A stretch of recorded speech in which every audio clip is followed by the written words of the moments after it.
The most important thing is that I know people that don't even journal in the traditional sense. They just review the charts and their trades enough that it's up in their head.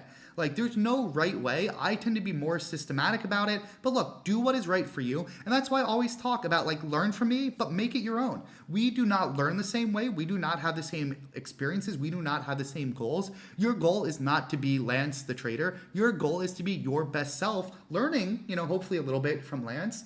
Final question, because I think this is just a fun one from Fred B. What is my superpower? If I had to describe one superpower that allowed me to get to where I am at the level of trading I reached, I would say I had a very powerful why. You see me tweet about this. You see me talk about this. I ran a trading office for many, many years. I have hired and recruited traders, classes of traders. I have trained over 50 plus traders, like literally direct mentorship under me for years. I think the big differentiator is the people that find success and persevere, they have the really strong why. And here's why I think some people just won't make it.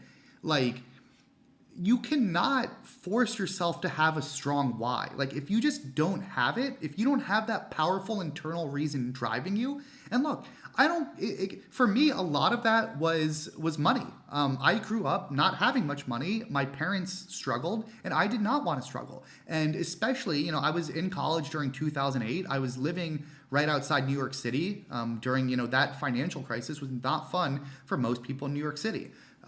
So I saw struggle. My family struggled, and I do not want to live that way.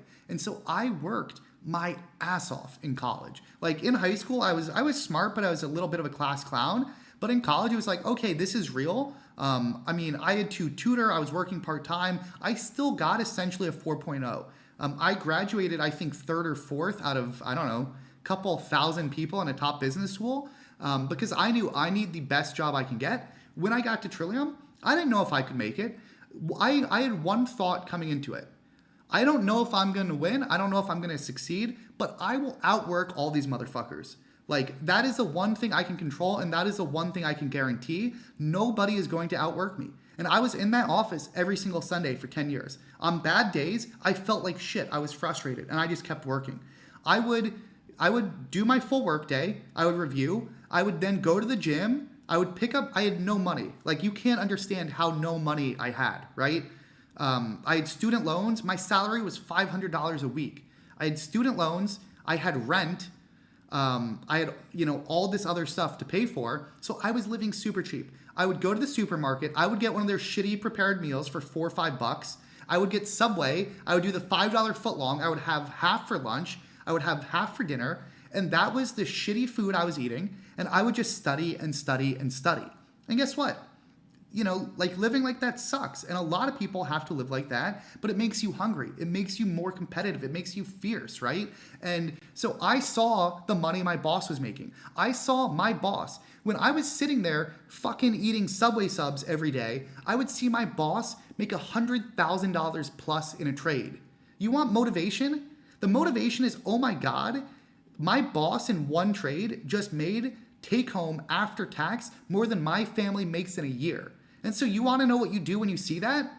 You shut the fuck up, you eat your Subway sandwich, and you get to work. And all you do is work because you know you want that life. He never had to worry about money, and I did not want to worry about money. And most traders, they don't come from that background. A lot of people, they're like, ooh, tee-hee, trading seems cool, YOLOs, Wall Street bets, but it was no. I will be the fiercest competitor at this firm because I want this. I want to be that trader that makes it into the top 10. I want to be making that award. I want to be up on that stage. I want to be able to go on that nice vacation. I want to be able to not worry about, my Friday splurge. On a Friday after a hard week of work, I would go get sushi. I would get 2 rolls and a beer, and I would spend $15, and that was my splurge. And I wanted the nice meals. And the beauty of it, of being in places like New York City, we would do these work dinners. So once a quarter, we would go to one of the nicest restaurants in New York City. We would go to a Michelin star restaurant. We would go to a Del Frisco's.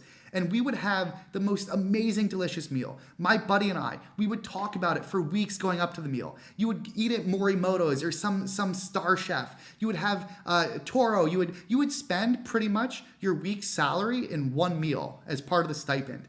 And it was amazing. You're with your friends, you're relaxing a little bit, you're working so hard. And you would have this experience and you would say, wow, like this exists out there. I want to be able to go out with my friends. I want to be able to experience this. I want to be able to have that level of success where I don't need to worry about my $15 sushi bill being too much. And so that was my powerful why. Some people, they love the game. They love trading. They love the challenge. They love the scoreboard. Like there's many reasons, and they're not just black or white, right? Like obviously I wanted, multiple reasons. I love the challenge. I was every day I was excited. Can I improve? I love tinkering. I love incremental improvement. I love really diving deep to see how far can you take something. So it's multiple whys, but that for me was one of those things where it's like, that is why I want to be good at this game. And so I think the thing that separates people, it's like, I don't care what drives you.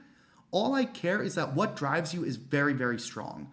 So that for me is the separation of what really leads people to success, because this is a hard, difficult job. It is insanely difficult. But those people that persevere, it is that powerful why.